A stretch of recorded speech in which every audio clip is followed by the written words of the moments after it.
Well, good evening, everyone. We have a lot of ground to cover tonight, and I am so excited to be with all of you guys again. It's April, and for much of the country, it's the beginning or well into bee season, depending on where you are, but certainly in the south where I live, we are in the middle of the busiest time of year. This time of year our own beekeeping crews are out working 20-hour days, splitting bees nonstop, requeening, feeding bees. This is just an incredibly busy time when it comes to bee management. So thanks for joining us tonight. There's a lot to discuss. My name is Blake, if we haven't met, and I'm one of the owners of the Bee Supply.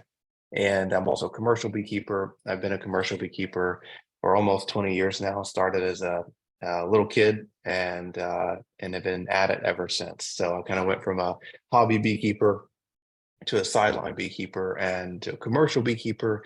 And then we've branched out into all sorts of businesses in the beekeeping world, from bee supplies to packing honey to commercial beekeeping and a number of other things. So I'm excited to be with you tonight. It's great for me to take a quick break and get to visit with all of you guys about bees. So with that, we're going to jump right in. Like I said, we have a lot of great things to cover.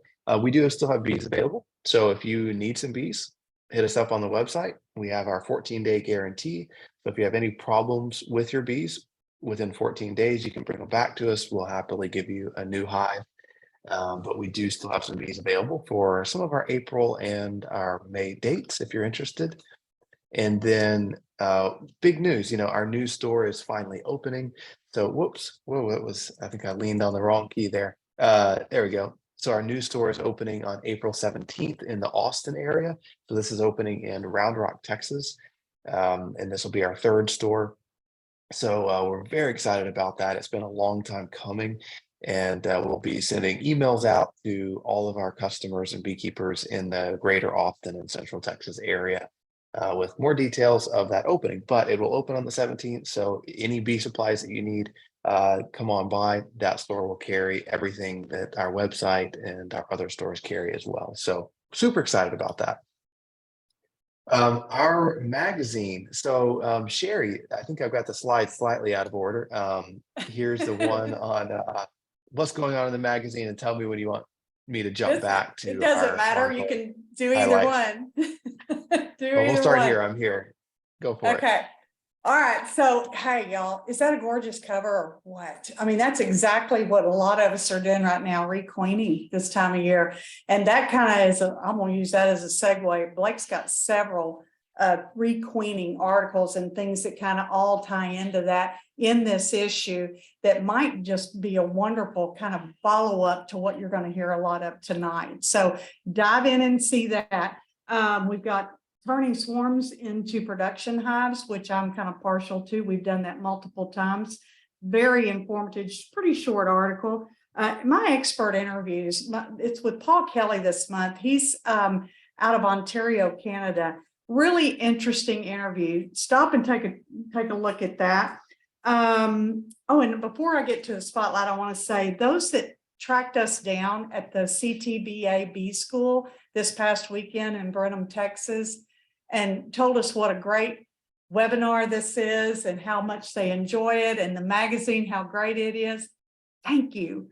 That just makes our day, makes our job not a job. It really and truly, we appreciate it. And if you've got any events you know of, because we've got lots of states, lots of a nation watching us tonight. If you've got something we want to show up as, TBS a booth, because we had a huge booth, holler at us. We want to be there. We want to be there. So now I'll get to my article. You can flip it over to the next one, Blake.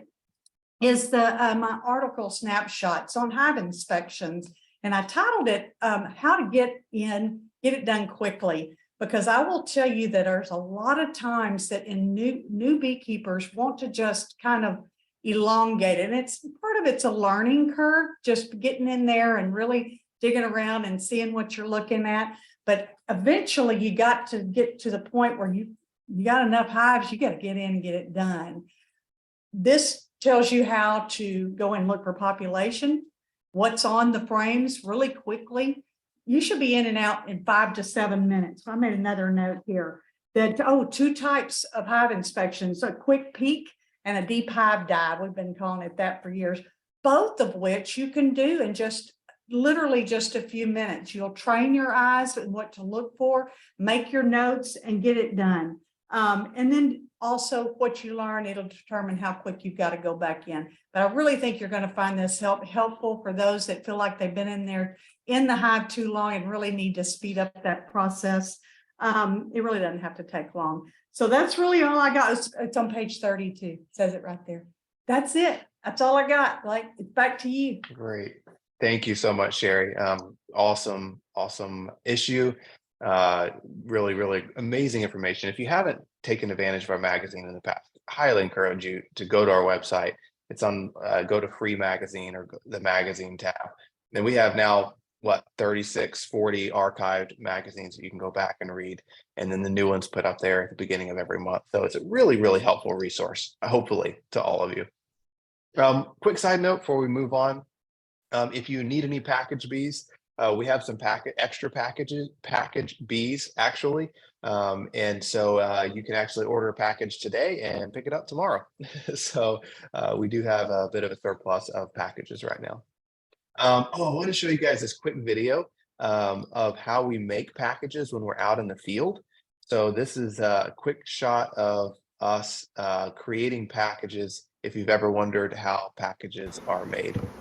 Okay, so I want to show you guys how we shake packages. So you can see this guy on the right is picking up the second box off of a really strong hive, and they're putting it on top of our shaker box. And as you'll see, he's going to go through, knock the bees off the lid, and they're going to shake all the frames of bees out of this box into that stainless steel box below. Now below this box there's a screen box that's full of bees that are being shook into the screen box. So once they get the feeder out, they'll shake the bees out of the feeder into the box, and then they're going to shake each frame one at a time down into the box below. We'll only shake the bees out of the top box, and we'll leave all the bees in the bottom box to repopulate the hive and to keep the brood warm. And you can only do this with hives that are, really strong. There's no point in doing it with hives that are weak, because you just won't get enough bees and they won't have enough population left over to keep the brood warm. So once they've got all the frames shook out, they're going to push the frames tightly back together. They're going to put the feeder back in, and next we see if we shook the queen out of that box. So you can see there's now a lot of box bees in the box below, and there's a queen excluder that they're shaking all the bees through. And as they're shaking the bees through that queen excluder, they're looking to see if the queen is in those bees. And once the bees fall through that queen excluder, they're falling into that screen box you see below that will then transfer into other screen boxes to haul back to our facility to put into packages. As you can see, they're just shaking, they're looking for the queen, making sure she's not in there. So they drive about 3/4 of the bees through that queen excluder until there's a single layer of bees on that queen excluder, and then it's much easier to spot that queen. And as soon as they're sure she's not in there, then they'll move on to the next hive. If she is in there, they'll pick her up. Oh, there it is, they found her. So they just found the queen. And so they'll pick up the queen, and there it is. And they'll put her back in the hive that she belongs. And so we've got several pounds of bees in that screen box, as you can see. And then once that screen box is pretty full, they'll be dumped into one of these other screen boxes that have screens on all sides, and that's what we'll haul them back into our facility in. And they'll ride in these back to our facility, where we'll put them into packages. So there you go. If you've ever wondered how package bees get into those nice little wooden or plastic packages, that's how we do it. Sometimes we do it another way. This is a different way that we can get packaged bees into the packages. And we've got these boxes with queen excluders on the bottom of them, and we take the lids off of a hive, put this queen excluder box on top, and then you smoke the entrance a lot. You put a few thymol crystals, about a hive tool scoop of thymol crystals in your smoker, and then you smoke the entrance of that hive really, really heavily, and it makes all the bees run up through that queen excluder into the empty box on top, like you see on the far right. And then the queen isn't there because she can't obviously go through the queen excluder. So you wait till all these bees are up in the top box, and then you dump them into your screen box. And then, of course, these are just some pictures back at our one of our shops where we've got all these screen boxes full of bees, and then we package them up into those packages that then you guys are able to dump into your bees, into your new hive. So, okay, so let's talk about April tips. Now, we are going to go out to the bee yard today, but I'm going to do it a little bit differently because we're taking kind of a deep dive at the last 2/3 of the webinar. We're going to take a deep dive into splits and requeening. And so that's mostly what I focused on out in the bee yard today when I was filming was how to make a split, how to requeen a hive. And so we're going to go through our monthly tips. And then as we take a deep dive into those two topics, we'll go out into the bee yard and see how to make splits and how to requeen a hive. So quick update on what we've been up to. I've kind of been updating you guys. Let's see, a few of you in the chat are saying that the slides are stuck. If you guys can hit me up in the chat box a little bit and tell me, you should be seeing a picture that says adios California. If you're not seeing that, let me know. Okay, looks like, okay, thank you. Thanks for the feedback. Looks like the slides are frozen. So hang tight just a second, guys. Let me restart the share and see if that fixes it.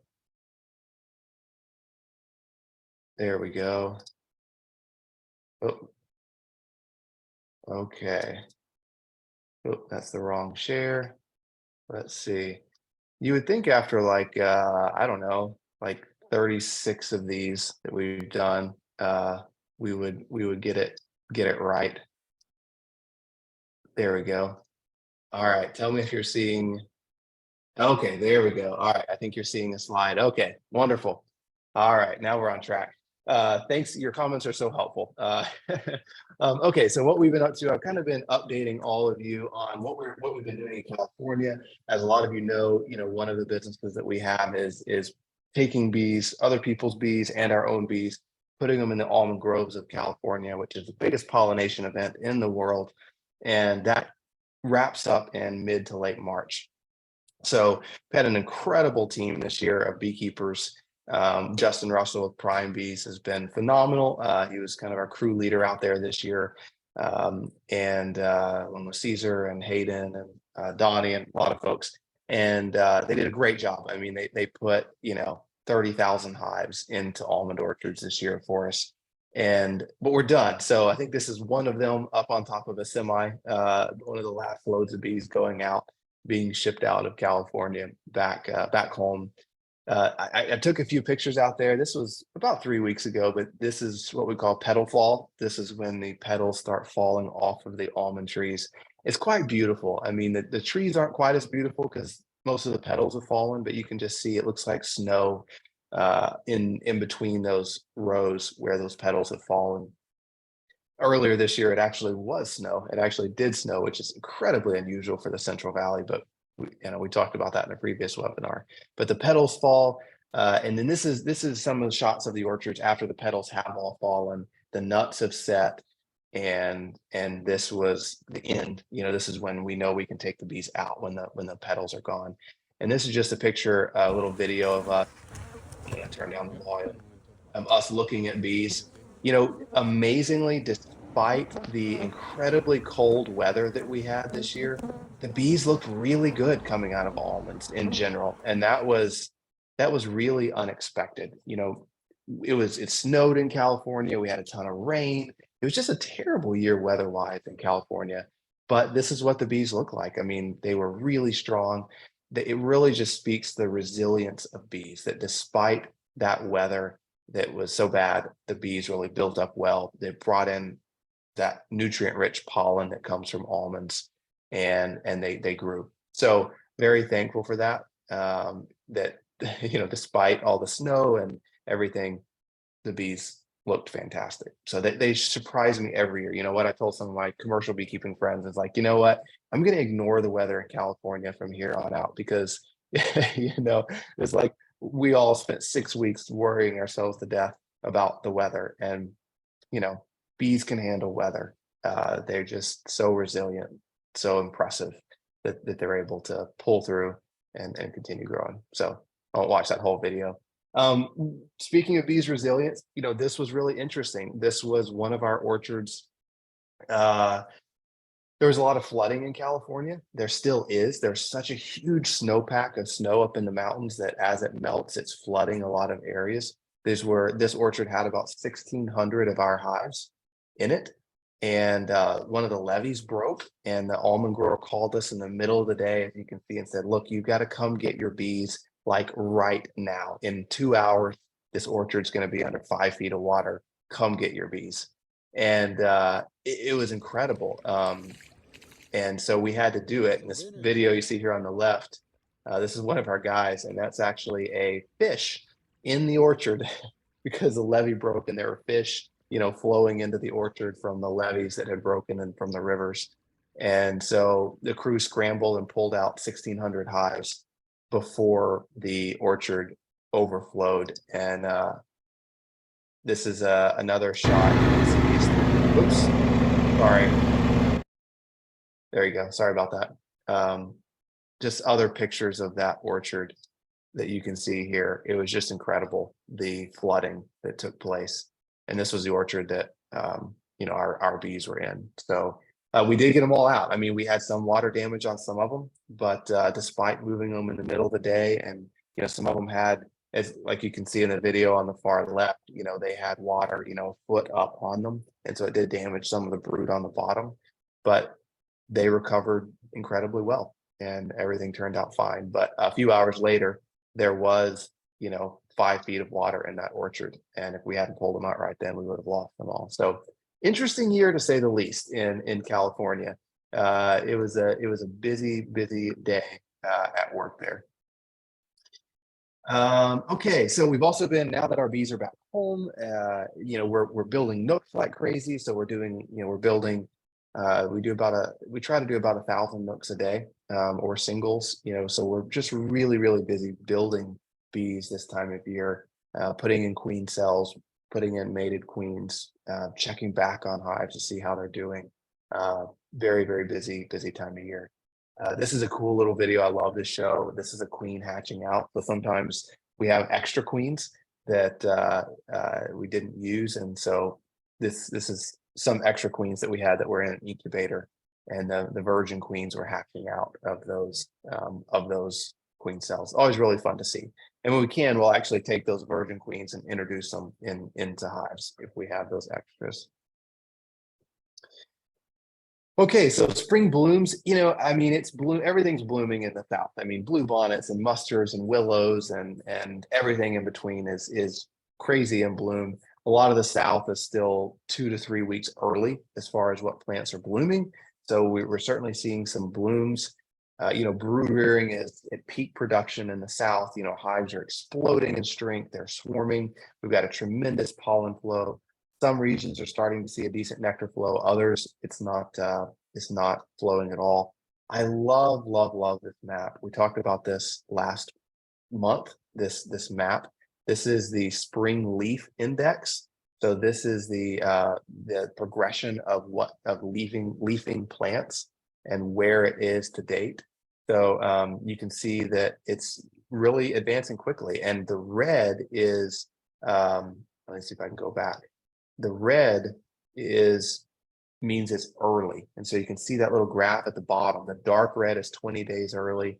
all the way to the blue is 20 days late. And you can see across, kind of lower California, Arizona, New Mexico is very late. The south moving up north is very early. East Coast, very early progression of leafing plants. And so you can see in the text there, it says spring leaf out continues to spread north, arriving several days to weeks earlier than average in much of the South, Midwest, and Mid-Atlantic. West is a mixture of early and late. Colorado is actually late. Ohio is early. Boston's early. So I love this map. We'll be showing it every webinar so you can kind of get a feel for what's late and what's early. You can see Washington's a little bit late. And then this map is the bloom index. So that first one was leaves, and then this next one is blooming plants and where plants are blooming. And so again, the same principle applies. The red is early, blue is late.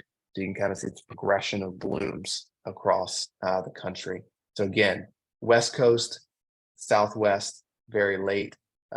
East Coast and Central is quite early. And then we'll see as it continues moving north. We'll see next month what it holds. So as a beekeeper, these maps are pretty awesome. Not only does it get a feel for when things are starting, but then it gives you a feel for how early it is. And so in these areas where it's dark red, Tennessee, North Carolina, where you're 20 days early on blooms, that means whenever your normal honey flow starts, you need to be considering getting your supers on 2 weeks earlier than normal because everything is very, very early. So very helpful on a practical sense there.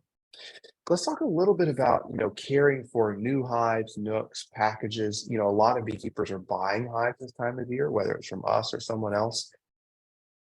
How do you take care of those? Now, hopefully your supplier, if you buy from us, you're going to get a whole little booklet that we've created on how to care for your bees once you get them home. But I want to hit on a couple of really important things to keep in mind. And this applies to splits as well. So not just if you're a brand new beekeeper, if you're an experienced beekeeper, this certainly applies to developed hives if you've made a split. The important thing to keep in mind is when you get a new hive home or you make a split, feed it within 24 hours. Your new hive has a lot of growing to do. So feed within 24 hours. I usually recommend waiting 3 or 4 days after you get your bees home or after you make a split, and then inspect the hive. Check for larvae and eggs to make sure that the queen survived the trip or was accepted if you're making a split. Step 3 is continue feeding. Depending on the strength of the hive and the weather, a new hive can drink up to a gallon per day. The goal is to balance feeding to give plenty of resources to help your new bees draw out all their comb without giving so much that they fill the brood nest and the queen can't lay. Most cases in the spring, I don't see bees overfilling their hive with syrup. Usually they're consuming it so fast, growing so fast that they don't do that. And if they tend to not drink the syrup if they don't need it in the spring, in my experience. So I encourage quite a bit of feed, especially if your hive has a lot of foundation to draw out, because again, it takes 11 to 12 pounds of syrup or honey to make 1 pound of beeswax. So if you've got a nook that you just installed in a deep box and you've got 3 frames of foundation on each side, and you've got a second box that's all foundation, it's going to take a lot of food to get them to draw out all their comb. Step 4 is when the bottom box is 80% drawn comb and full of bees, add a second brood box and continue feeding. It might take 6 weeks for a package to fully fill out the bottom box. It might take 3 to 4 weeks with a nook, or 0 to 2 weeks if you bought a complete hive or made a split. But the principle is when that bottom box is 80% drawn comb and pretty full of bees, that's when it's time to add your second brood box. When your second brood box is 80% drawn comb, you're ready to add your first super and stop feeding. And then they can draw out that honey super if it's foundation with the natural nectar flow and fill it with nectar. Splits, again, we're going to talk about splits a lot, so I'm actually going to skip over this one because that's one of the main themes of what we're talking about tonight. Caring for established hives this time of year, if needed, begin setting the goal of having your second brood box full of brood or stored honey or syrup by the time the major nectar flow begins. So if you've got established hives and they've already got 2 deep boxes for their brood nest, your goal is that by the time your major nectar flow begins, that those 2 brood boxes are pretty much full of bees, brood, honey, nectar, etc. Then you can add your supers, and then all that nectar that they bring in from the natural nectar flow is going to go right up into your super. If you've got 2 deep boxes right now, and one of them is only half full and the rest is empty comb, all the natural nectar they bring in is going to go to filling up that second brood box before they put honey up in your super. So whenever your major nectar flow begins, in my area of North Texas, that's usually early May to mid-May. Other areas it's already started, other areas it's not starting for a month. But whenever your major nectar flow begins, try to time it so that both your brood boxes are pretty much full of resources by then. So that again, the nectar they bring in goes up into the supers. This time of year, I do a lot of equalizing brood. If I've got one hive that's just crazy strong, ready to swarm, and then I've got a weaker hive, I'm going to take a frame or two of brood from that stronger hive and give it to weaker hives. We talked about this in our last webinar in March, and so you can go back and reference that to learn a little bit more about equalizing brood. I'm monitoring Varroa. We'll talk about that more later tonight. And then again, I'm putting my super on for honey production when that top box is about 80% full of bees and resources. I'm seeing a lot of, I don't remember why I put this picture in here, but I am seeing a lot of this type of frame this time of year. It might look empty, but it's often just completely full of eggs and larvae. You've got this honey around the edge that you can see, and then I'm seeing just so much eggs and larvae this time of year. There we go, spotting eggs and larvae. I think I just had that slide, should have been after this one. Spotting eggs and larvae can be really tough if you're introducing new queens, or if you're trying to see frames of brood and tell if they've got eggs and larvae on them. One of my best tips is take a bunch of pictures with your smartphone. So go out to your bee yard, hold the frame so that the sunlight is beaming down into the bottom of those cells, and then take a bunch of pictures. Then go back into your house or somewhere it's dark and zoom up with your smartphone on those cells.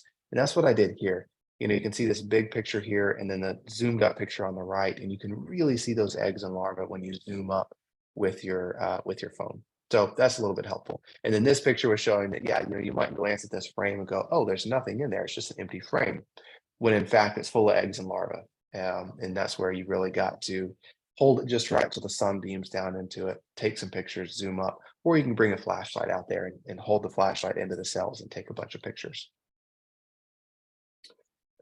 Something else that's pretty common this time of year is chalkbrood and European foul brood. And these are just 2 common brood diseases. These pictures are of chalkbrood. It's where, the brood is kind of mummified. It looks chalky, and the bees will pull it out of the frame and throw it on the bottom board. European foul brood is when the larva looks kind of twisted and melted. It's not that pearly white larva, but it's kind of yellowed and twisted and melted looking. They're both pretty common. Ways that I clear both of these up in my bees is often giving them some sort of supplement, giving them Complete Bee. It's a newer product we just started carrying. It's an awesome mixture. Complete Bee works really well in helping get rid of this. Apis Biologic helps. We carry that as well now. And then bananas, believe it or not, seem to help with chalkbrood. Smashing a banana between your 2 deep boxes. I know it sounds crazy, but I've tried it many times, and it tends to clear up chalkbrood. So giving them some of those supplements like Complete Bee, Apis Biologics, throwing a banana in there, and then ultimately, if none of that works, requeening the hive tends to help clear these up this time of year. Swarms are really common this time of year, as you all know. This is a little video on the left of a hive swarming. It's pretty incredible to see them just bursting out of a hive and swarming. These are swarm cells over here on the frame to the right. Usually a hive swarms when about the time they cap the swarm cells is when the hive actually swarms. So if you're going into your hive and there's a whole lot less bees and there's these capped swarm cells everywhere, your hive already swarmed. So, at that point, you can't do much. You can't do much. You just have to sit there and let them rebuild. Now, if you catch a hive before they swarm, so if you go into your hive, it's still packed full of bees, you see swarm cells, but there's still eggs, your queen's still in there, and they haven't swarmed, split the hive. It's incredibly difficult to get a hive not to swarm once they've started raising these queen cells by just wiping out all the queen cells. Odds are you're going to miss one and they're going to swarm anyway. Or even if you didn't miss a swarm cell, they often still swarm, even if you've wiped out the swarm cells. The only guaranteed method to shut down that swarming impulse is to take that strong hive, split it into 2 or 3 smaller hives, and then put some of those queen cells, frames, put a frame with queen cells in each split, and you've just made a bunch of splits. And you don't even have to put a queen in because you've got those swarm cells that are getting ready to hatch out. So splitting a hive is the best way to prevent that hive from swarming. This is just some swarms. Every time we go into our bee yards this time of year, there's a couple swarms. So we are forever carrying that screen box that you guys saw earlier in the video that we put packages into. We're always carrying those around, or nook boxes, to catch swarms everywhere we go. But there's always swarms all over every bee yard. This was I thought this was a video. So I put this video on YouTube yesterday. So you can go to our YouTube channel and watch this video. But this was, we call it a mega swarm. You don't see this very often, but occasionally you see it in a bee yard with a lot of bees, and you'll have like 4 or 5 hives that swarm at roughly the same time. And usually we see it if it's been rainy for a few days and you had like 4 or 5, 6 hives that really wanted to swarm and it's been raining so they can't. And then all of a sudden you have the sun comes out and it's beautiful and you have all these hives swarm at the same time. And then they kind of get confused because as to whose swarm is who. And so they kind of just form this mega huge swarm.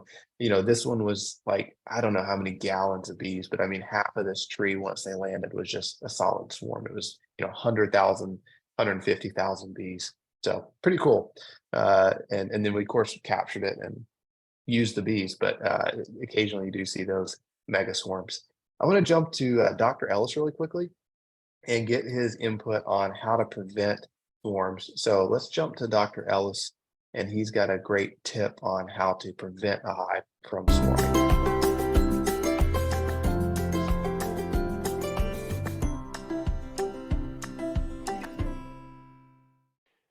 If you're a beekeeper, you spent some time watching your colonies and you've seen them, what I call issue swarms. Now, a swarm is a marvel of nature. It's a beauty to behold. This colony that's sitting there, it wants to take this one colony and split itself to make 2. And it does that by swarming. The swarm is essentially a honeybee colony reproduction. When a colony is swarming, it is giving birth. So that's beautiful. It's poetic. It's amazing to watch, and the way that it works is even more miraculous. But despite how beautiful it is, despite how amazing a biological phenomenon it is, swarming can be a problem for beekeepers. So beekeepers ask me then, how can I control swarming in my colonies? Well, there's a couple of things that you need to know. Number one, swarming tends to happen most a few weeks before the primary nectar flow. I want you to think about this just from a practical biological perspective. This swarm that just left this colony has to go and move inside of something such as a tree cavity or a wall in a house or a chimney, and it's got to move into that cavity and store enough nectar from the surrounding environment to build a comb and to store that nectar for the coming winter. So as a result, bee colonies tend to swarm before the primary nectar flow because they have the most amount of nectar available for them in the coming weeks. Research has shown the further into the nectar flow that bees swarm, the less likely that swarm is to survive winter. So if you put all of this together, bees most want to swarm when you least need them to. Remember, you need your colonies as strong as possible during the honey production months, yet bees want to split that colony immediately leading up to and during the first part of that nectar flow. So how do we control it? Well, there's a handful of ways that people do it. Number one, commercial beekeepers spend a lot of time simply splitting colonies. They'll split colonies well in advance of the major nectar flow, hopefully to try to keep those colonies from wanting to split later. A split is basically a controlled swarm. Another thing that you can do is you've got to remember that certain stimuli lead to swarming. Some of those stimuli you can't control, lengthening daylight, warming temperatures, nectar availability, but some of those stimuli you can control. For example, colonies tend to swarm when queens are older. So making sure you have younger queens pushing your bee colonies into spring. Colonies tend to swarm when they're very congested. So as a beekeeper, you can add space to those colonies, right? Colonies tend to swarm once they've made ample preparation and there's plenty of queen cells available. So when the old queen leaves, there's immediately a new one that can emerge and take her place. So a lot of beekeepers will go into their colonies every 7 to 10 days and remove those queen cells during swarm season. Even in the colonies that I manage or have at the University of Florida as well, I require our team to clip the queen's wing. If it's the old queen that swarms and they try to swarm with her, she's unable to swarm. Clipping a queen does not control swarming, it's simply swarm insurance. But if you clip a queen's wing, cut queen cells every 7 to 10 days, add space as needed, consider splitting before, in advance of the major nectar flow. All of these things collectively can go a long way to help with swarm control. Me personally, I just add supers as needed to my colonies.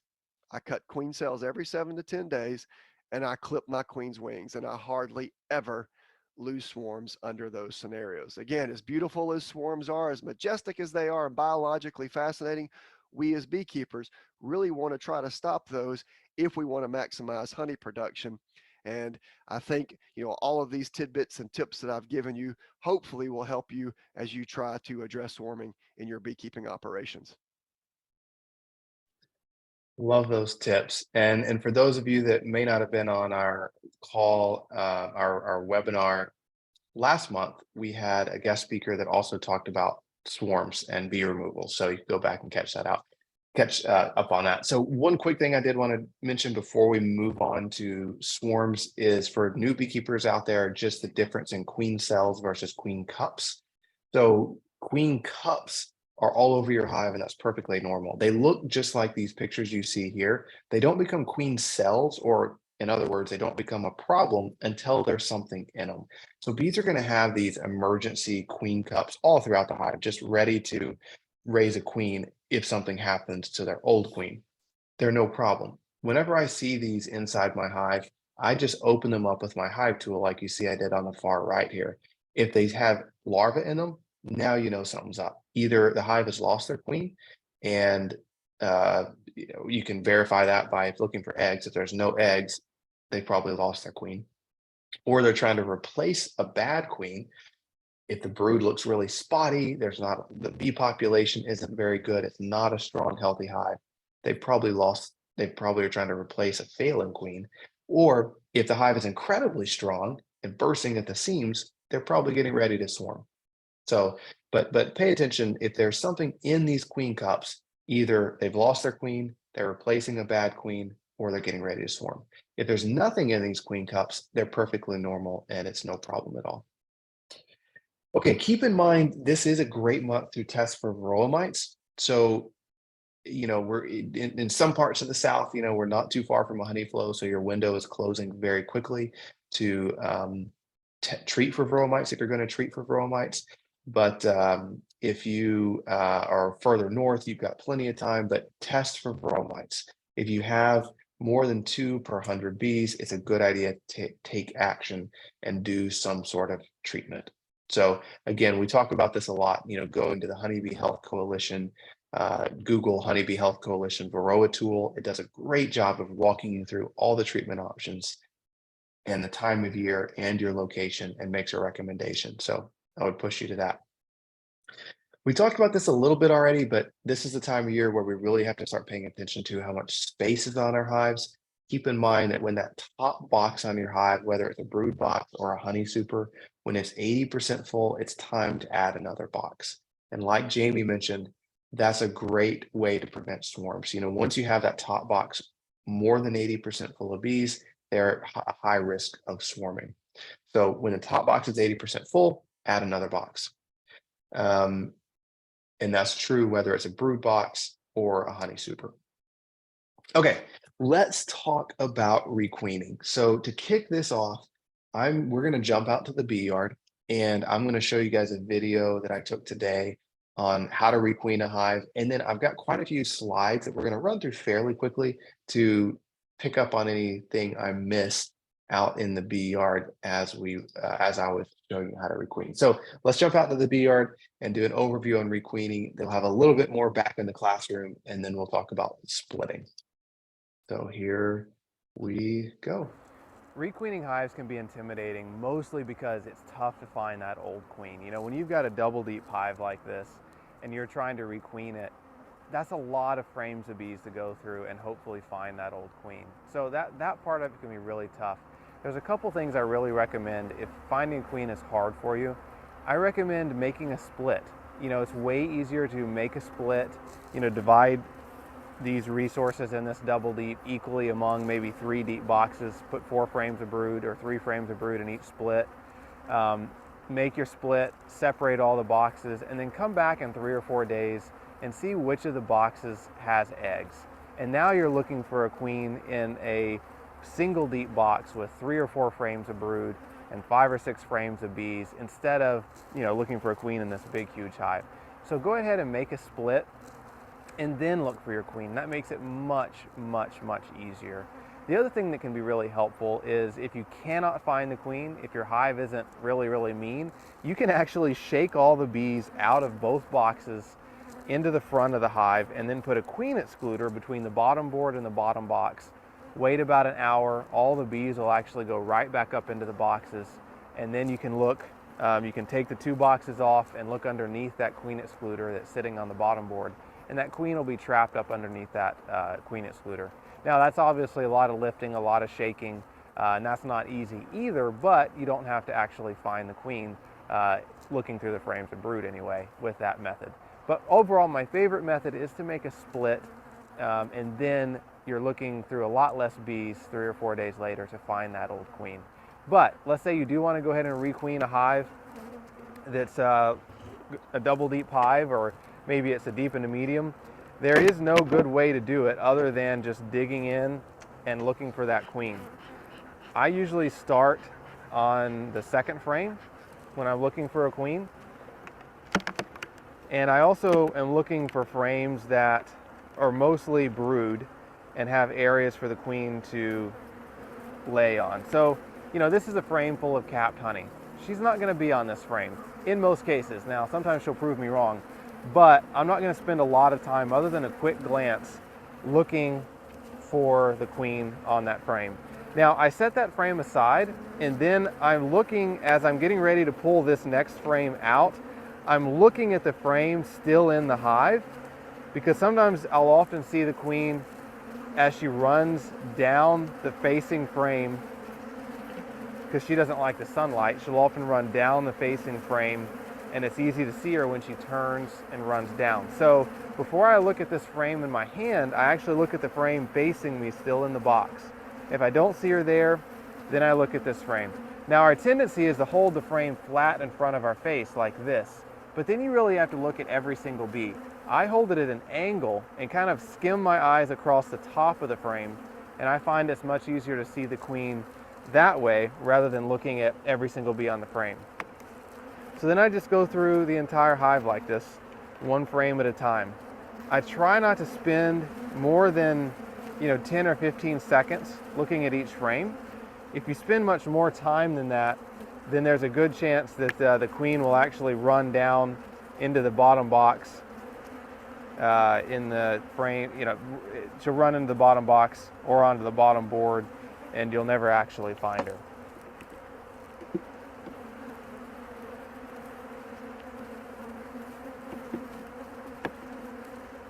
So again, I'm just repeating this process, looking at the facing frame, then looking at the frame at a downward angle, skimming my eyes across the tops of the bees, and I don't see her in this top box.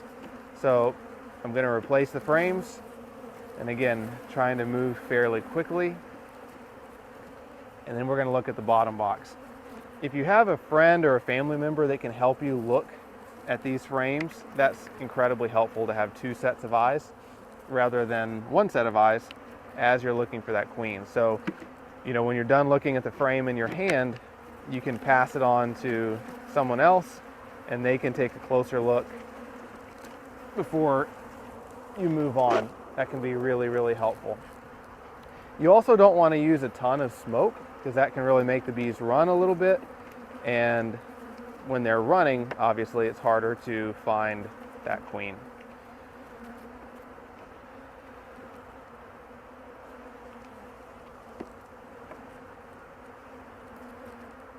Okay, so here's the old queen. So I'm going to grab her, and this is the most painful part. I'm just going to pinch her and kill her, and then throw her out of the hive. Now it's always a debate, you know, do you leave the old queen in the hive so the bees know she's dead, or do you remove her completely? I like to remove her completely. That way the pheromones leave the hive much quicker. At this point, you could wait anywhere from 2 to 24 hours and add your new queen. I don't always mind actually adding her right away. If you're going to add her right away, what I recommend is that here's our queen cage. So if you're going to add her right away, this is our queen cage. So this is our candy. You can see there, this is the end that has our candy in it. If you're going to add her right away, I would get a piece of masking tape and just cover this end that has the exposed candy with the masking tape, and then poke a few small holes in the masking tape with a toothpick. And this will slow the bees down by about 1 day, accessing that candy and releasing the queen. You can see the bees landing on the cage because they smell the queen. So I'd put a piece of masking tape on it and slow the bees down by about a day. And if you do that, then you can requeen all in one trip, and you can go ahead and install the queen on this trip and not have to come back to the hive. If you don't want to do that, you can just come back within 24 hours and install the new queen in the hive. But when you put it in the hive, I like to put it right in the middle of the bottom box, and you're just going to pry the frames apart as much as possible, and then you're going to insert the cage just like this. The candy can be facing up or facing down, it doesn't really matter. Facing up is slightly better because if any bees die inside the cage, they won't fall down and cover up the candy. So you can leave the candy facing up or down, and then you want the screen to stay exposed. So you're going to insert it into the hive between the frames with that screen exposed. And 1, 2, 3. Yeah, so this hive actually has 9 frames in it and a feeder instead of 8 frames in a feeder, and it's a little too tight to get that cage in.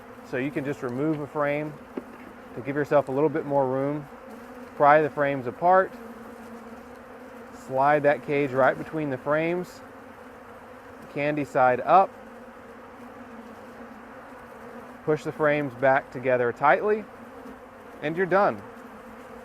So you can often still fit that extra frame back in at this point, or you can just leave it out and come back in a couple days and replace it.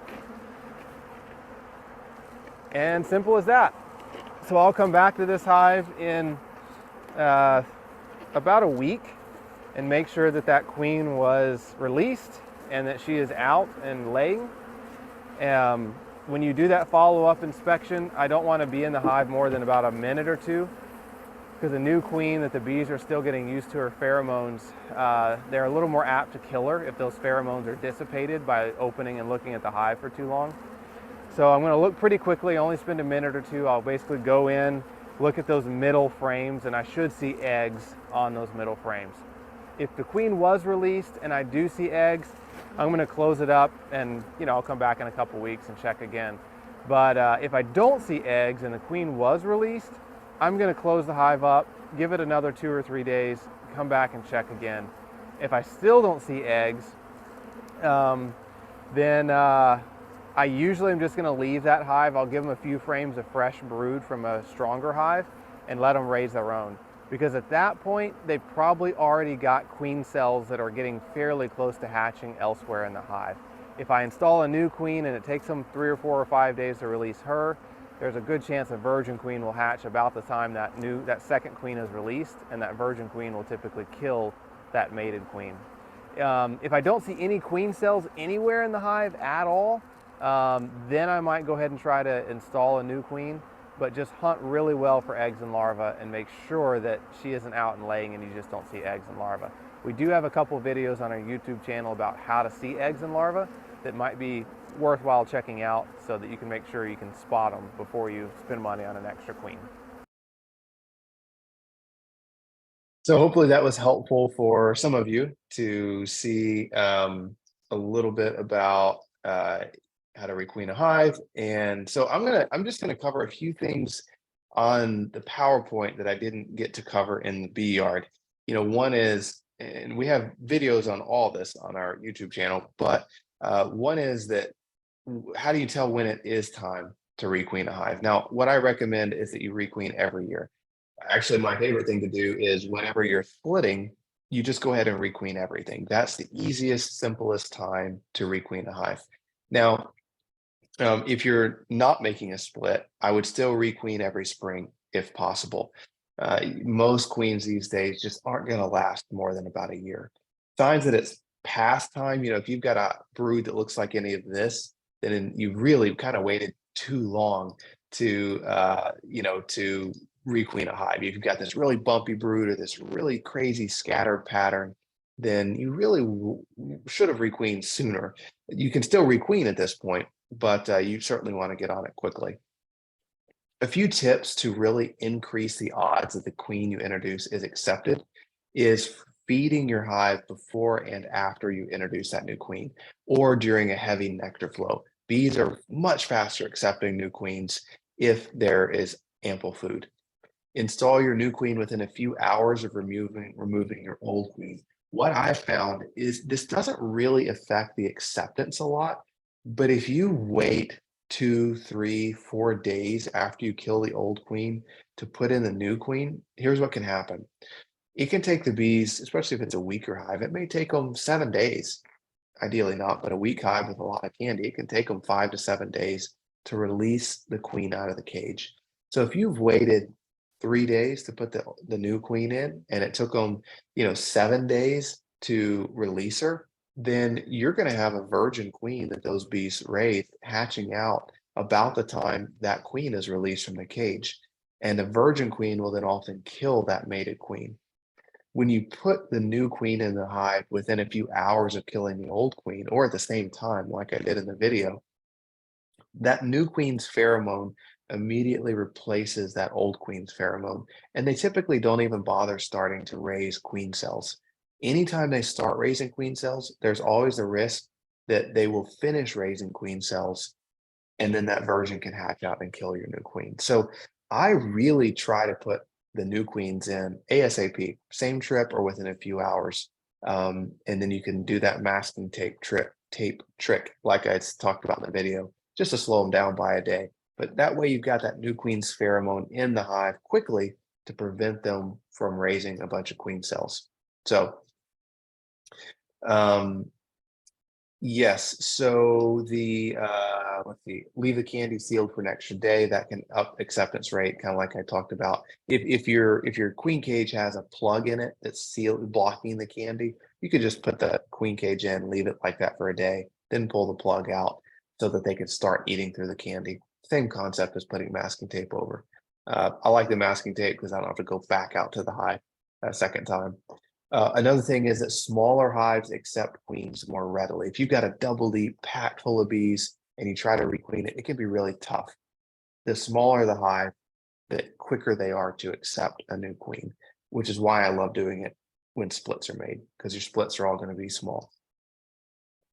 So you got to find and kill the queen. We talked about that in the video. Oops, I didn't realize that was a video.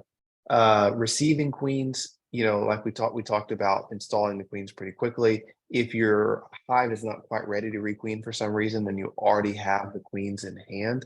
Just keep the queens in the cages at room temperature and give them a little drop of honey a couple times a day. And that'll keep her fed, and you don't want to let them get too cold. The quicker you install a queen after you receive her, the better. They're going to survive much better in a hive than they will on your kitchen cabinet. So yeah, get them installed ASAP. Queen cage placement, we talked about that in the video. This is another video that shows it, you know, just in the heart of the hive, insert it between those frames.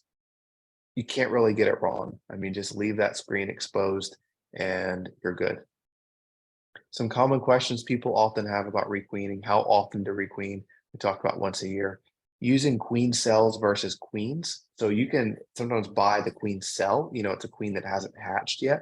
It's really common for sideline or commercial beekeepers. You know, as a commercial beekeeper, you know, we always use queen cells because they're, you know, $5-6 a piece instead of 30 or 40 bucks a piece for a queen.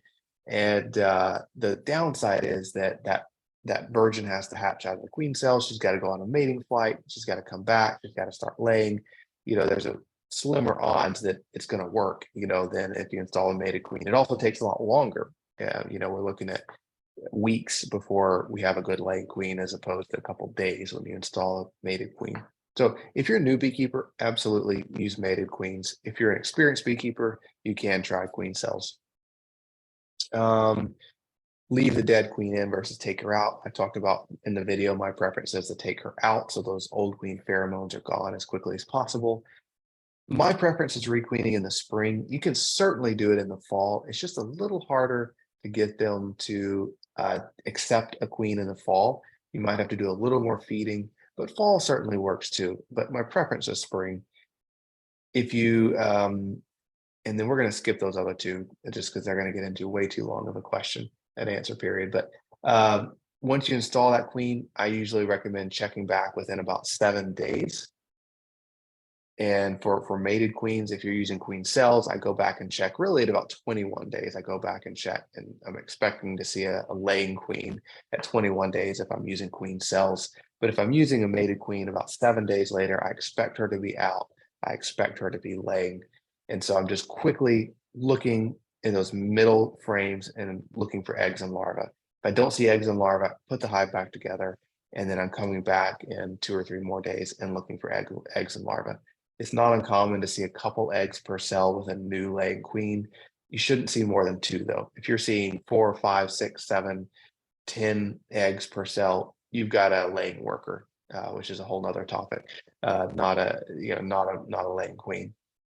But I look for cleared out patches in the hive when I'm doing checkbacks and then eggs. If I'm seeing a bunch of queen cells all over the place and no eggs at all, she probably wasn't accepted. I would give it a few more days and check back. But again, if they're still not seeing any eggs, I usually just let the bees finish raising their own queen cell, because at this point, they probably have queen cells that are about ready to hatch.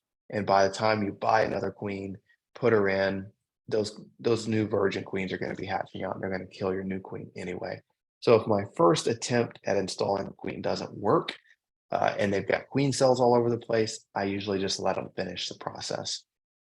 If I don't see queen cells anywhere in the hive, that's when I probably would install a second queen, but only in that situation. We've got a lot of videos if you want to dive into this a little bit further on our YouTube channel. We've got a video called When to Requeen, Finding Queens, how to find queens when you can't find queens, how to requeen. You know, that's all on our YouTube channel if you want to take a deeper dive into requeening. Okay, let's talk about, we've got about 30 minutes left, which is just perfect. Let's talk about splitting hives, because a lot of you are probably splitting hives or getting ready to split hives this time of year. So first of all, let's do a quick poll. I'm just really curious if you guys have split yet. So simple question, have you split yet? Yes or no? I'm just curious how, you know, where all of you are and if you have made your splits yet. You may not be splitting at all. You might be a brand new beekeeper. If you're a brand new beekeeper, this is still super relevant. Learning how to split is an incredibly important tool for you as a beekeeper. It helps prevent swarms. It can replenish your hives after you lose hives. It just has a lot of really important reasons. There's a lot of really important reasons to make splits. So it looks like about 70% of you have not made your splits yet. About 30% of you have made your splits. So most of you have not made your splits. So, hey, good. This is timely. Let's jump out into the bee yard, and we're going to watch a really quick video on how to make a really fast split. And then I am going to do a much deeper dive into how to make a split after the video. So let's jump out into the bee yard, and we're going to make a 3-minute split in the bee yard. Then we're going to come back into the classroom and do a deep dive on making splits. Okay, so I'm going to show you guys how to make a split in 3 minutes. I'm calling it a 3-minute split. Remember, at its core, splitting is as simple as equalizing all the resource between the boxes and then separating the boxes. Because we're trying to do this fast, we're going to ignore the queen completely. Once we make the split and separate all the boxes, we'll come back in 3 or 4 days and see which split has eggs in it. That's the split that has the old queen. The other splits we'll need to add a new queen for. We'll need to add a new queen too. So it's really simple. I've got 3 deep boxes right here. This is a really strong hive. I'm just going to go through, and first of all, I'm going to go to the bottom box. Now, most splits, I usually recommend putting 3 to 4 frames of brood per split. That's the average. So we're trying to make some strong splits here because we want to make a honey crop with these bees. So we're going to go with 4 frames of brood per split. Now this hive was really strong. They drew out some burr comb that we're going to remove. Okay, so now I'm just going to quickly get a quick count of brood frames and honey frames. So I've got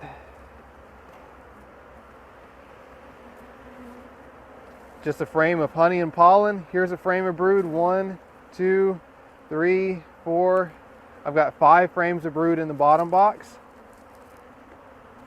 I'm going to remove one of those frames.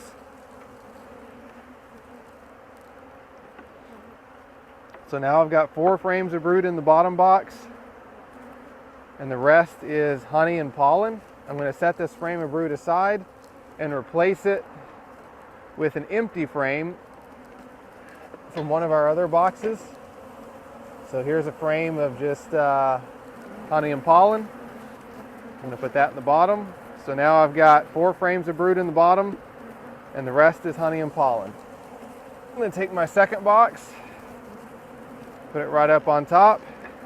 Now I'm going to count the honey and pollen. I've got a frame of honey. There's 2 frames of brood, 3 frames of brood.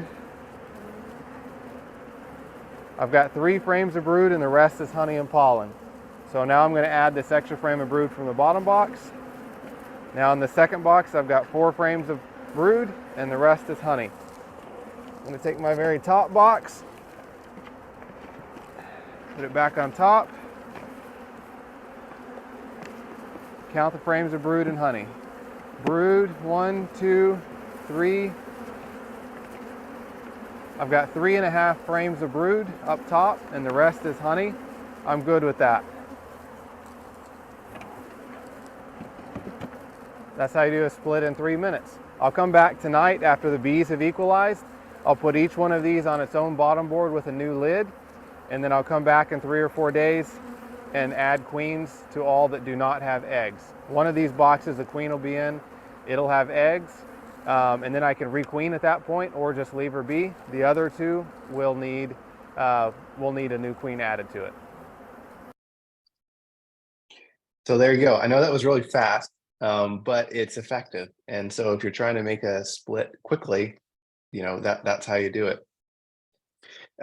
Commercially, when we make splits commercially, we have to make a split every couple of seconds. When we have thousands of hives to go through, we can't spend 15 minutes making a split. And what we would actually do commercially is we would stack them up. If you've got the same principle applies. If you've got 12 frames of brood, we might have had a stack of 4 deep boxes, and we would have equalized the brood, the nectar, the pollen, foundation. If you have foundation, we would just equalize it between all the boxes. And then we would go through that night, break all the boxes apart, new bottom boards, new lids. And then we put, instead of looking for the queen, we actually put a queen cell in everything. So we don't ever look for the queen, unless it's extremely rare commercially that we look for a queen bee. It just takes too much time. So we would just put one of those $6 queen cells in every single split we make. And in most cases, that queen cell, that virgin queen, is going to hatch out, and she's going to find that old mated queen and kill her. And she did the requeening for us. So that's really fast, because then we never spend time looking for queens. We're just tearing through, equalizing brood, equalizing nectar, honey, stack up the boxes, break the boxes apart. Everything gets a queen cell. We're done.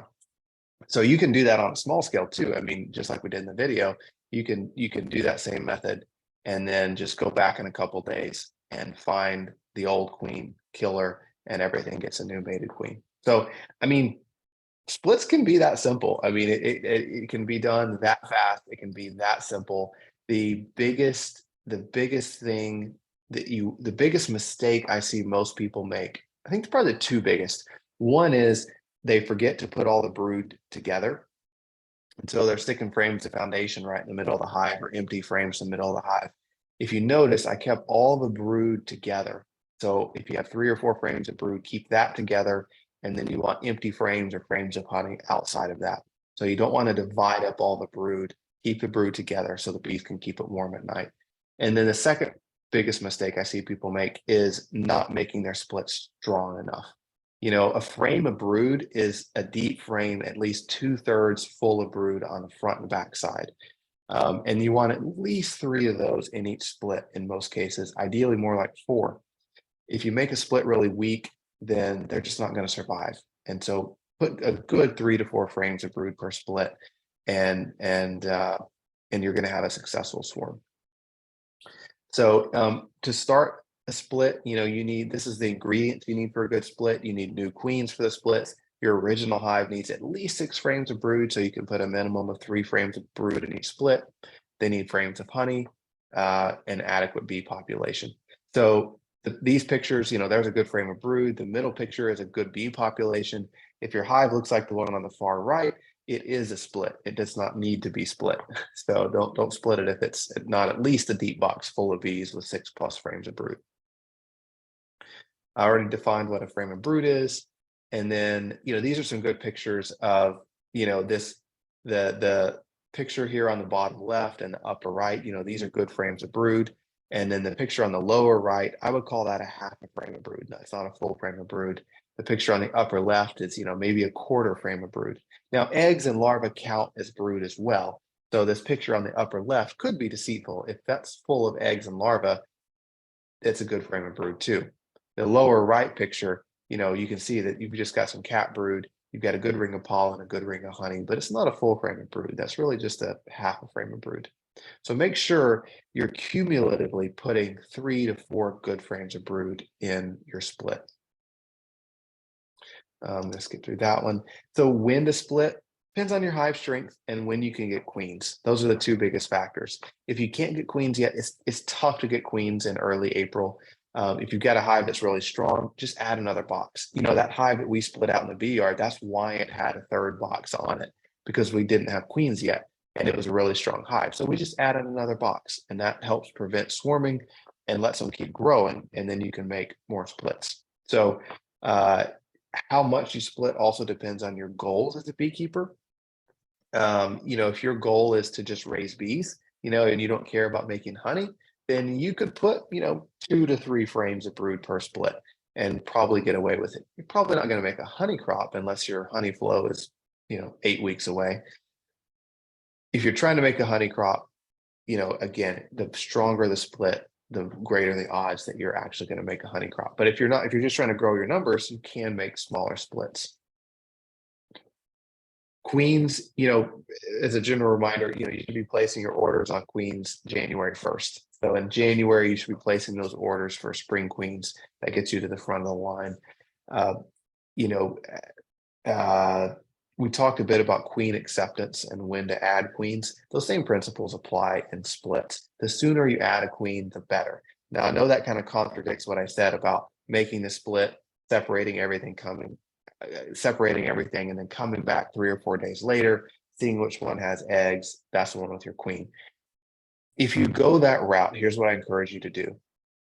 The hives that do not have the queen, they're going to have queen cells that they've started raising, which is going to make it easier to find the ones that don't have queens.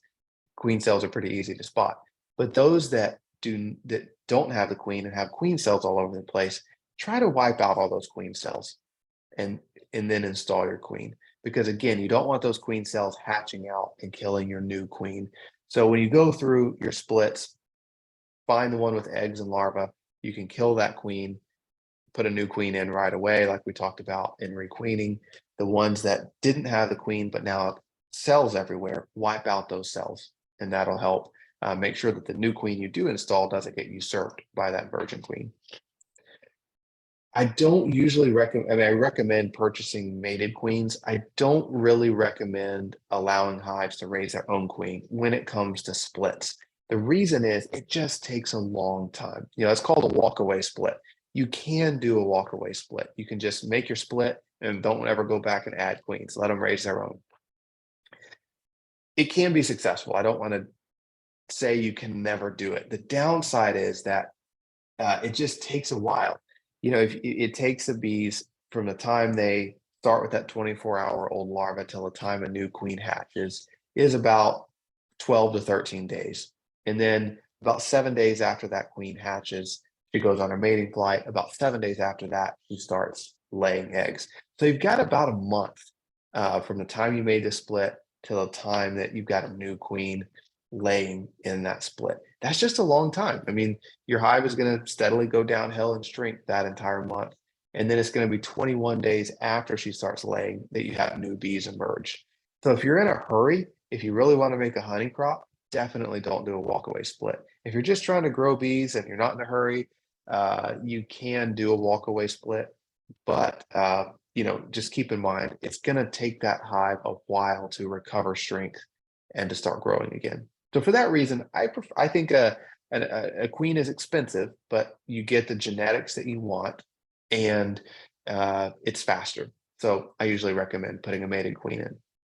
The exception would be if you have a hive of swarm cells all over the place and you're splitting to prevent swarms or prevent that specific hive from swarming, then yeah, go ahead and make the split, put those swarm cells in your splits, and you're off to the races. We kind of talked about that already. We talked about your goal in splitting as well. So when you actually make the split, just as a recap from the video, 3 to 4 frames of brood per split, 2 to 3 frames of honey and pollen. The remaining frames can be frames of foundation or empty frames. I like making splits, you know, in the afternoon, and then give the bees a couple of hours to equalize in the splits after you make it. Just keep in mind you may have a second brood box that's a medium box instead of 2 deep boxes. Just keep in mind if you do that 1 medium frame equals 2/3 of a deep frame. So what I do if I'm splitting hives that are like this on the right, that are a deep box and a medium box for your brood nest, I let one of my hives have a deep and have the medium and a new deep, and the other split gets the original deep.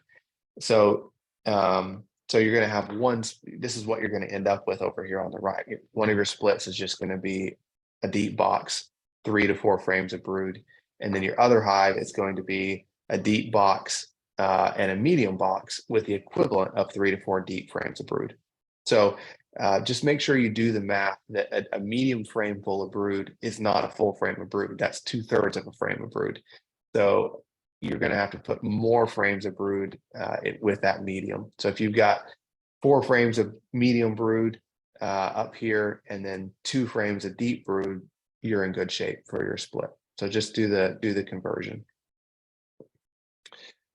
So step 1 is identify hives that are ready to split, which we already did. We said, you know, you got to have at least 6 frames of brood and at least a deep box full of bees. Step 2 is locate the queen. If you want to locate the queen and set her aside, you can, or you can just ignore like we did in the 3-minute split video. But if you're wanting to be a little more meticulous, you can locate the queen and set her aside. And we'll talk about why in just a minute. We already talked about what to do if you can't find the queen. Step 3 is place 3 to 4 full frames of brood in the center of each box, bordered by 2 frames of honey, bordered by 3 to 4 empty frames. Step 4 is return the queen to the bottom box. So if you want to save that old queen, you would put her back in the bottom box, and then you would put a queen excluder above the bottom box. So again, this is if you want to save the old queen.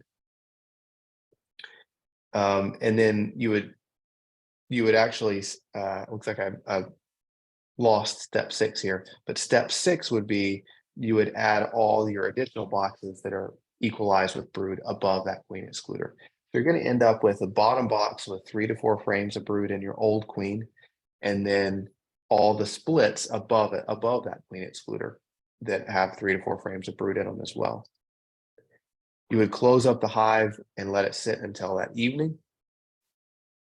And then that evening you would separate the splits, put them on new bottom boards, and you could move the splits to a new location.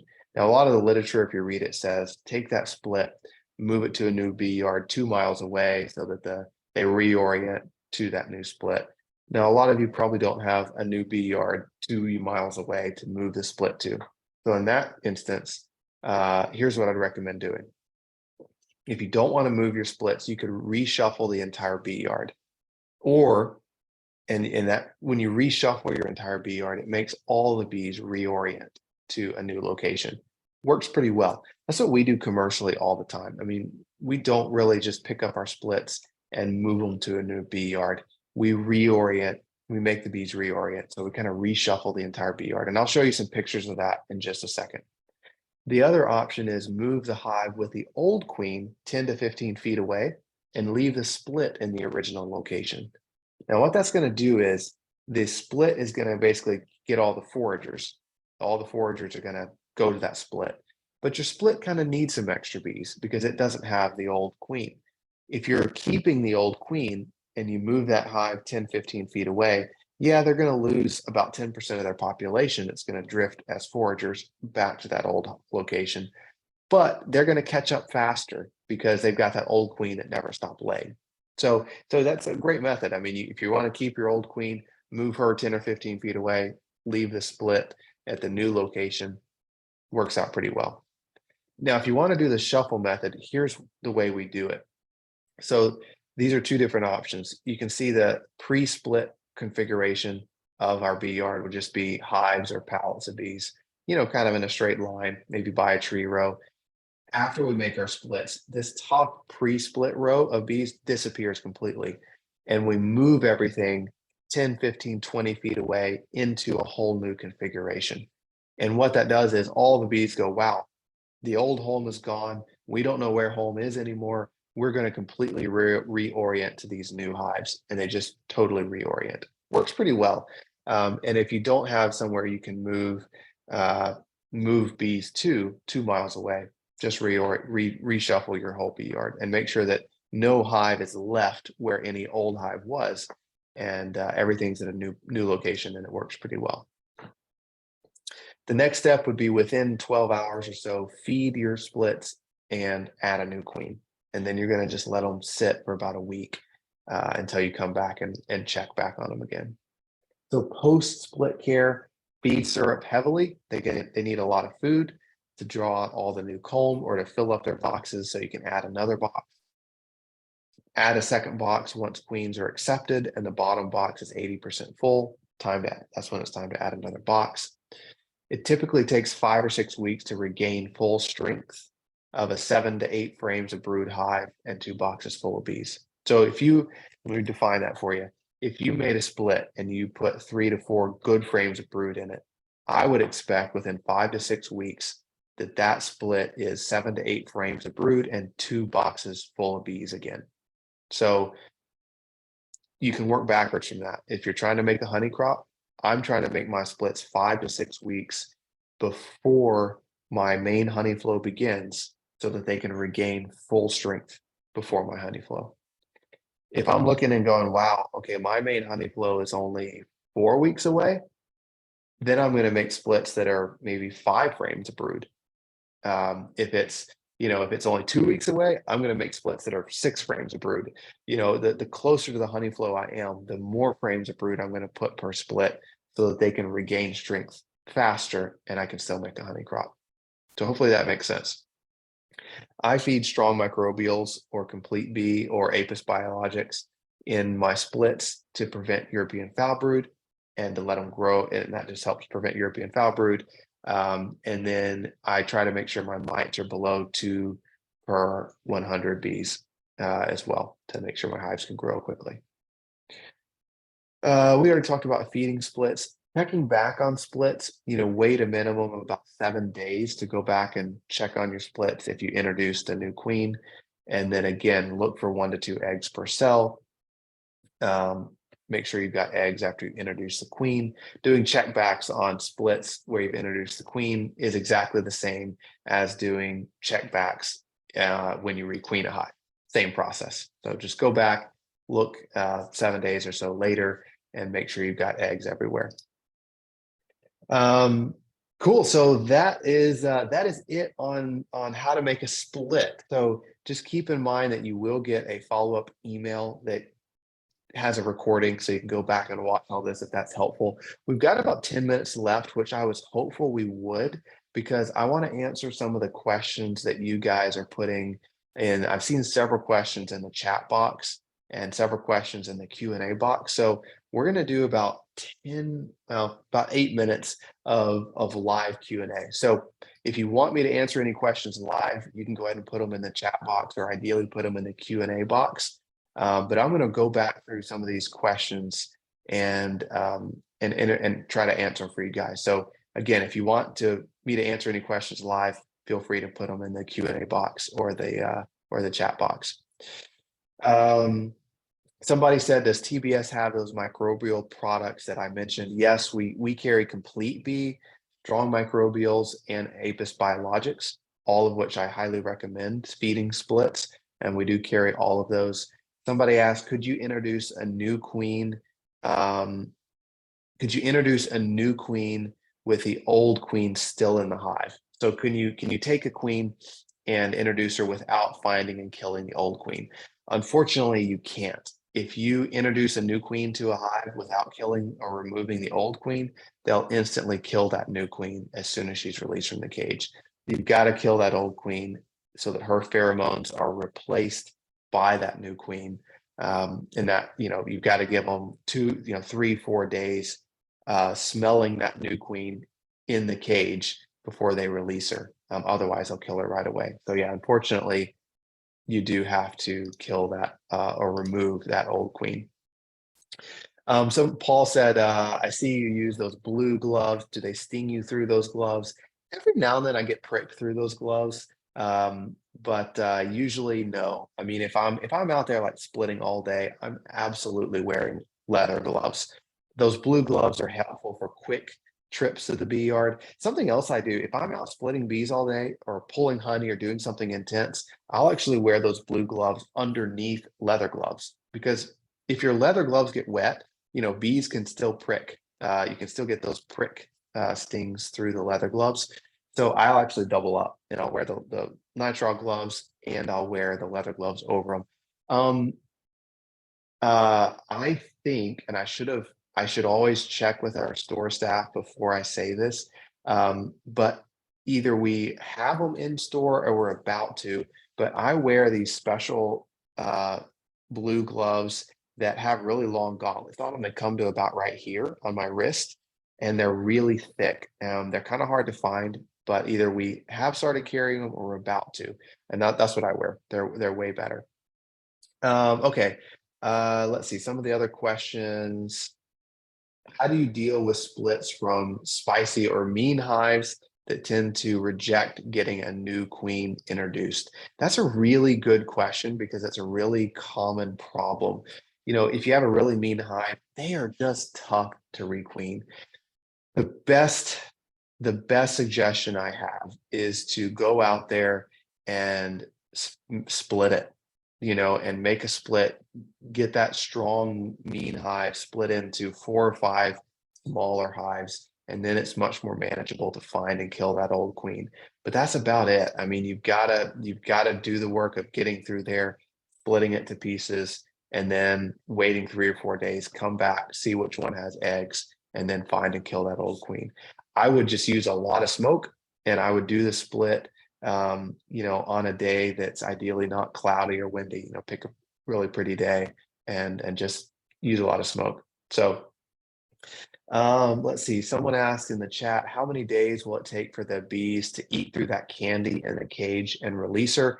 It varies depending on how the candy's made. If it's a really hard candy, the bees may not be able to eat through it at all. If it's a really soft candy, they might eat through it in one day, which is too fast. In a perfect world, if you've got time and the bees are in your backyard and you like visiting them a lot, you would actually leave the cork in the cage and leave that candy sealed for 1 to 2 days, so the bees can't get to the candy at all, and then go through, remove the cork or expose the candy, and let them then chew through it, and then check back about 2 days after that. And if they haven't chewed all the way through it, get a toothpick, poke some pretty big holes through the candy, so that they can chew through it quicker and release her. The goal is ideally it takes them 3 to 4 days to release the queen from that queen cage. So if it takes longer than that, you got to poke some holes in it so it speeds them up. If it takes shorter than that, you're at risk of them not being ready to accept the queen and they kill her. So covering up that candy so they can't get to it for a couple of days, then exposing it, checking back in a couple of days, and then helping them release her is the ideal way to do it. Commercially, or if you're in a hurry, we often just leave the candy exposed and make sure that we feel it with a toothpick and make sure it's not crazy hard. As long as you can easily push a toothpick into it, it should take them a couple of days to release her. Hopefully that's helpful there. Let's see. What are some other questions in here? Paul asked, when a virgin queen emerges, is it okay to put a honey super on a hive that's full of bees and the honey flow has started? Yeah, I mean, if you've got a hive that's packed full of bees, you can add a honey super anytime, even if they're queenless, or even if you're introducing a queen. If you've got a hive that's really, really packed out, absolutely add a super. You're not going to hurt a strong hive by adding a super to it. It's not going to hurt anything. So definitely go ahead and add a super there. Let's see, what are some other questions here? I'm just trying to pick through a couple. There's a bunch. Which is best right now for mites, hop guard, or apivar at this time of year? So if we're treating for mites this time of year, hives that have a lot of brood, I would go with apivar. Hop guard doesn't work terribly well unless I don't have much brood. So if I'm treating this time of year, I'm going to go with apivar. My favorite this time of year is actually ApiGuard. It's the thymol-based treatment. So that's what I like best this time of year. The ApiGuard is my favorite this time of year. But apivar works too. Lisa said, when is it too late to do a split? It's never really too late to do a split. I would say the 4th of July in general is too late to do a split. You can do a split anytime in general before the 4th of July. You may just not make a honey crop. If you're trying to make a honey crop, ideally at least a month before your major honey flow begins is the best time to do a split. Someone asked Dodie in the chat, does TBS sell fall queens? Yes, we usually do sell fall queens. So if you want to requeen in the fall, we will have fall queens for you guys. Lacey in the chat said, I'm a new beekeeper and I have difficulties finding a queen. Would you please recommend your YouTube video on how to find a queen? Yeah, so if you go to our YouTube channel, we have a couple different videos on how to find a queen. So if you just go to our YouTube channel and search how to find a queen, I've got 2 or 3 videos on there on how to find a queen and then what to do if you can't find a queen. I need to re-record that video. I think I filmed it during COVID and we were just learning how to film videos. So I probably need to redo that one, but you'll get the gist if you go watch it. So, okay, we've got about 1 more minute. Let me see if I can answer one more question here. Robert said, let's see. When are we going to expand to West Texas? It's 5.5 hours or more to get to our Blue Ridge store. Yeah, Robert, if you have a suggestion on our next location, let us know. We do plan to open a couple more stores next year. So definitely let us know if you have suggestions on where that should be. Probably looking at hopefully one in Oklahoma, maybe one in Louisiana or Mississippi. And then, hey, West Texas may be an option as well. So feel free, guys, to keep putting questions in the Q&A box. We'll hang out and keep answering those as long as you put them in the Q&A box. But I do want to thank all of you for joining us. We're right at 8 o'clock, so we'll wrap it up. And we'll see you in May. Don't forget, our Round Rock store is opening April 17th. So hopefully we'll see a bunch of you there for grand opening week. And with that, we will see you all in a month. Have a great April. So good night, everybody.